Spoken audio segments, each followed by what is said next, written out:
একদিকে ভ্যাপসা গরম, অন্যদিকে আকাশে মেঘের আনাগোনা। এরই মধ্যে দেশের কয়েকটি অঞ্চলে ঝড়ো হাওয়ার সঙ্গে বৃষ্টি ও বজ্রবৃষ্টি পূর্বাভাস দিয়েছে আবহাওয়া অধিদপ্তর। ঢাকাসহ ৮ জেলায় দুপুরের মধ্যে এমন আবহাওয়া তৈরি হতে পারে। এসব এলাকার নদীবন্দরকে ১ নম্বর সতর্ক সংকেত দেখাতে বলা হয়েছে।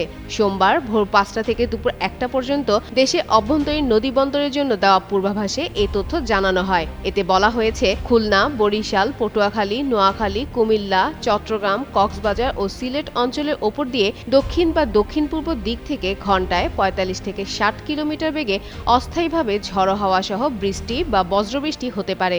কুল অ্যান্টিপারস্পিরেন্ট ডিওডোরেন্ট স্টিক, যা আপনাকে দেবে ২৪ ঘন্টা পর্যন্ত ঘাম থেকে সুরক্ষা। ঢাকা ও আশেপাশের এলাকাতেও আকাশ আংশিক মেঘলা থেকে অস্থায়ীভাবে মেঘাচ্ছন্ন থাকতে পারে। এই সময় বৃষ্টি বা বজ্রবৃষ্টির সম্ভাবনা রয়েছে। দক্ষিণ বা দক্ষিণ-পূর্ব দিক থেকে ঘন্টায় ১০ থেকে ১৫ কিলোমিটার বেগে বাতাস বইতে পারে। বৃষ্টির প্রভাবে দিনের তাপমাত্রা সামান্য কমতে পারে। সোমবার সকাল ৬টায় ঢাকার তাপমাত্রা ছিল ২৬.৯ ডিগ্রি সেলসিয়াস। বাতাসে আর্দ্রতা ছিল ৯৭%। গত ২৪ ঘন্টায় ঢাকায় ৫ মিলিমিটার বৃষ্টিপাত রেকর্ড করা হয়েছে।